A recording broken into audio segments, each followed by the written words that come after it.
So I'm just taking over at lunchtime, doing a bit of weed surfing here. You can see we're weed surfing blackgrass, and we really bought these surfers to do charlock and wild oats. But this year the blackgrass is really sticking out high above the wheat. Might be something to do with the dry weather we've had holding the wheat back, but it's actually doing a really good job, and it's really sort of worthwhile. You can see one or two wild oats probably, so we're just nipping the top leaves off those as well, which hopefully should slow them down. And we're taking the odd bit of the top of the wheat, but not very much at all, trying to keep that at a minimum. But also, this is my first time in this new case. We've always had John Deere's of our sort of smaller tractors. We've always had a case quad track, but it was about £10,000 cheaper than the John Deere equivalent. And I have to say, I'm really liking it. It's the cab's not as big as the John Deere, not spacious, but I think this is quieter. It's got this little, sunroof thing that you can lift up to make it feel a little bit more spacious. But I really like it. It's really, everything's sort of close to hand. The controls for the front linkage are better than on the John Deere, and also because it's similar to the quad track, it all looks very familiar. But reliability, let's just see how that goes. But the quad track's always been very reliable, and I have to say I'm really liking this tractor, and we'll just have to see how it goes. We'll keep it for 5 years, and we'll be able to compare it against a John Deere that we had new last year, or was it the year before, and compare the reliability. But to date, I think this is a great little tractor, and I'm liking it.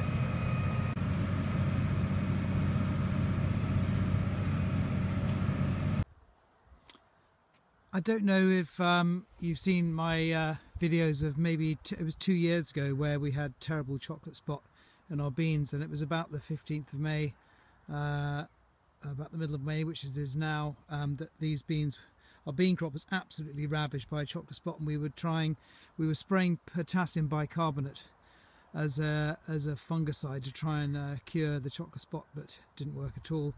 And actually it's been very dry this spring, and the chocolate spot needs cool, damp conditions, but over the last week we've had quite a bit of rain and it's been a bit cooler, and also because there's been no frost, there's a little bit of chocolate spot in the crop that came in before the winter, and the frost hasn't sort of been able to sort of kill that off or reduce that, so it's been a bit of a worry. But looking at the beans now, they're looking really good. They're flowering away. It's turned warm again. You can see that there's a little bit of notching from pea and bean weevil, and there is definitely a little bit of chocolate spot in there, but nothing aggressive.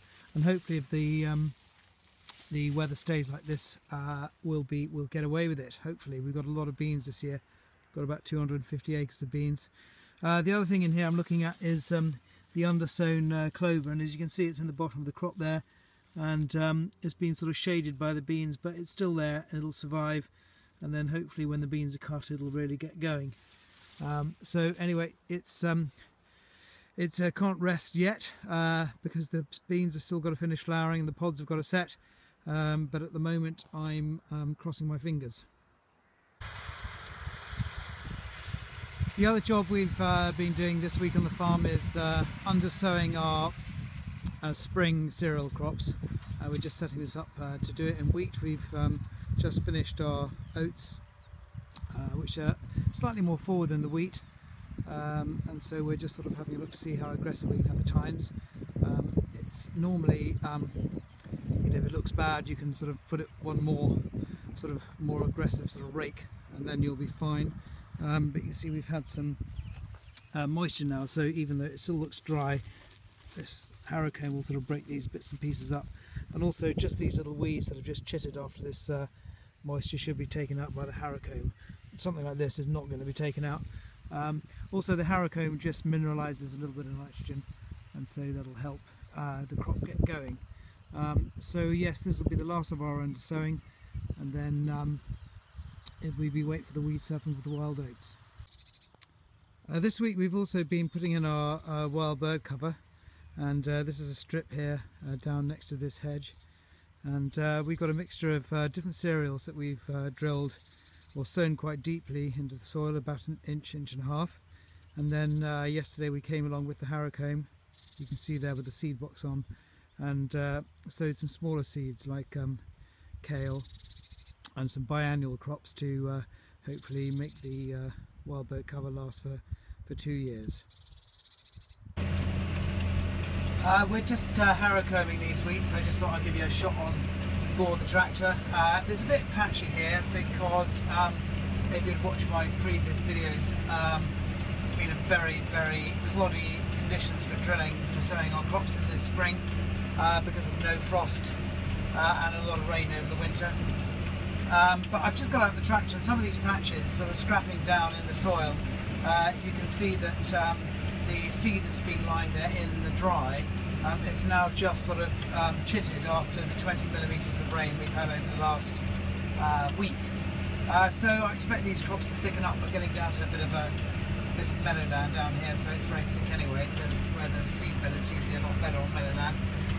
But harrow combing looks a bit worrying, so I've got to keep on turning around to steer the tractor, because it seems to be leaving with a lot of bare soil there, but the crop always seems to sort of gather itself up, and within 2 or 3 days come down and have a look at this field and it will all look as it was. So we've also been doing our spring undersowing in some of our spring crops, and we've been sowing a mixture of either red clover or pollen and nectar mixes. But it's Friday, and by the end of today we should have caught up with all our work.